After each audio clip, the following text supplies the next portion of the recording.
Hello everyone, this is Mamun Rashid. Hope you are bright and shiny. Today I'm gonna share with you a vital topic that is the use of subjunctive. আমরা আজকে যে টপিকটা পড়বো সেই টপিকের নাম হচ্ছে সাবজান্টিভ। এখান থেকে আপনি জিএসটি তে পরীক্ষা দেন অথবা যে কোনো জব পরীক্ষা দেন, সেক্ষেত্রে এই টপিকটা থেকে পরীক্ষায় প্রায় প্রায় কোশ্চেন দিয়ে থাকে এবং দিয়েই থাকে। তাহলে আমাদের উচিত এই টপিকটা সুন্দর করে পড়া। এই টপিকটার জন্য কোনো রুলস ফুলস কিচ্ছু নেই, জাস্ট আপনি এই ওয়ার্ড গুলো মনে রাখবেন, চোখ বন্ধ করবেন এবং আনসার করবেন। কিরকম দেখে নেই। কিছু ভার্ব আছে, যেমন advise, ask, demand, insist, move. তারপর prefer, propose, request, require, suggest, stipulate. এবার কিছু অ্যাডজেক্টিভ আছে, কিরকম এই অ্যাডজেক্টিভ গুলো মনে রাখবেন, খুব ভালো করে মুখস্থ করে ফেলবেন। Important, urgent, imperative. তারপর mandatory, necessary, obligatory, proposed, recommended, suggested. কিছু নাউন আছে, এই নাউন গুলো সুন্দর করে মনে রাখবেন। নাউন গুলো হলো ডিমান্ড, তারপর হলো ইনসিস্টেন্স, প্রিফারেন্স, তারপর প্রপোজাল। তারপর যদি আসি রিকমেন্ডেশন, রিকোয়েস্ট, ওগুলো জাস্ট একটু উল্টাপাল্টা করে দিচ্ছে আর কি। Requirement, suggestion. এই শব্দগুলো জাস্ট আপনি যদি মনে রাখতে পারেন তাহলে 1 মার্ক চোখ বন্ধ করে টিক মেরে দিতে পারবেন। কিরকম আসেন দেখেন, জাস্ট এই শব্দগুলা যদি কোথাও কোনো বাক্যের মধ্যে দেখেন, সাবজেক্টিভের কোশ্চেনের মধ্যে যদি দেখবেন যে সাবজেক্টিভ ওয়ার্ড গুলো আছে, অর্থাৎ এই এই শব্দ যতগুলো আছে সবগুলোর মধ্যে যে কোনো একটা এখানে দেখলেন, এরপর একটা দ্যাট আছে, কি আছে, দ্যাট আছে। এই শব্দগুলো আছে, যে কোনো একটা আছে, এরপর একটা দ্যাট আছে। তারপর তারা দিয়ে থাকবে হলো সাবজেক্ট, এবং আপনার কাজ থাকবে হলো এই অংশটুকু ভার্ব, কোন ভার্বটা বসাবেন, কোন ভার্বটা বসাবেন, এটা আপনার কাজ থাকবে। এরপর আপনি ভার্বের ভি1 বসাই দিবেন। জাস্ট এই পর্যন্ত তারা লিখে দিবে।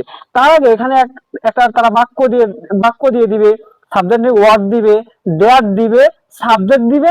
এবার আপনাকে বসাতে হবে এটা কি ভি1, ভি2, ভি3, নাকি জিরান, নাকি হলো ইনফিনিটিভ। তো আপনি এখানে বসাবেন কি ভি1, ভার্বের বেস ফর্ম। আর যদি আমরা রুলস এর নিয়মে আসি তাহলে কি হবে, এখানে প্রথমে যদি আসি যে ভার্ব, তাহলে একটা সাবজেক্ট আসবে, তারপর একটা ভার্ব আসবে, তারপর কি আসবে, তারপর হলো এই দ্যাট আসবে, দ্যাট, তারপর হলো সাবজেক্ট আসবে, তারপর এই যে ভি1 আসবে। আর যদি এই যে অ্যাডজেক্টিভের নিয়ম আসি, সাবজেক্ট আসবে, তারপর ইজ অথবা ওয়াজ আসবে, অর্থাৎ বি ভার্ব আসবে, তারপর দ্যাট আসবে, তারপর হলো কি আসবে বলেন তো, এই যে সাবজেক্ট, তারপর ভি1। আর যদি আমরা এই নাউনের নিয়মে আসি তাহলে সাবজেক্ট আসবে, একটা ভার্ব আসবে, তারপর কি আসবে, এই যে নাউন আসবে, এই যে এই নাউন গুলো আসবে, তারপর দ্যাট আসবে, সাবজেক্ট আসবে, এবং এই যে ভার্বের ভি1 যেটা আপনাকে করতে হবে। তো আমরা রুলস ফুলস কিছু বুঝি না। দ্যাট এর সাথে যদি এই শব্দগুলো থাকে, এরপর যদি একটা সাবজেক্ট অবশ্যই দিবে তারা, আপনি এরপরে ভি1, আপনার কাছে এতটুকু ভি1 বসা দেওয়া। যদি গো থাকে, ওয়েন থাকে, গন থাকে, আপনাকে গো বসাই দিতে হবে। জাস্ট এতটুকুই কাজ। তাহলে কিছু আমরা উদাহরণ দেখে নিই, জাস্ট ক্লিয়ার হয়ে যাবে পানির মতো ইনশাল্লাহ। ওকে, এখানে আছে the doctor suggested that she not dash. কোনো কিছু দেখার দরকার নেই, এখানে সাজেস্টেড ওয়ার্ডটা আছে। এখানে সাবজেক্টের পরে এটা একটা ভার্ব দিছে, ওখান থেকে ভার্ব ফর্মটা এখানে উঠাই দিছে। ভার্বটা আমি কিছু বুঝি না, জাস্ট সাজেস্ট আছে, এরপর একটা দ্যাট আছে, সাবজেক্ট তারা দিয়ে দিছে। এখানে আমরা কি দিব, এখানে আমরা ভার্বের বেস ফর্ম দিব। তাহলে স্মোকিং, তাহলে এটা কি বেস ফর্ম না, জিরান। তারপর স্মোক, এটা কি হতে পারে, টু স্মোক হবে না, এটা ইনফিনিটিভ। স্মোক, এটা হলো ভার্বের কি টু ফর্ম, অর্থাৎ পাস্ট ফর্ম হবে না।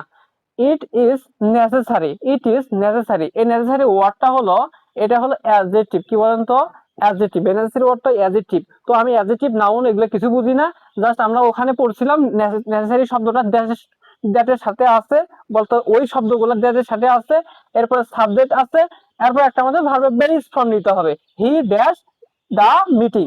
তাহলে বেস ফর্ম কি জয়েন্স না, জয়েন্স তো বেস ফর্ম না, এস তো হবে না, তাহলে শুড জয়েন্স, এটাও হবে না। তারপর কি জয়েন হতে পারে, মাস্ট জয়েন্ট, এটাও হবে না। তার রাইট অ্যান্সার কি সি নাম্বার। ঠিক একইভাবে মামুন ইগনোরড দা সাজেশন, এই যে সাজেশন ওয়ার্ডটা আছে ওখানে পড়ছিলাম আমরা, সাজেশন। তারপর কি আছে, দ্যাট আছে, হি সাবজেক্ট আছে একটা, এরপরে আমাকে একটা ভার্বের বেস ফর্ম নিতে হবে। কি ফর্ম, ভার্বের বেস ফর্ম নিতে হবে, ভি1 ফর্ম নিতে হবে। মোর এক্সারসাইজ। এখানে গট এটা হলো ভার্বের সেকেন্ড ফর্ম, অতএব এটা প্রথমেই কাটা দিলাম।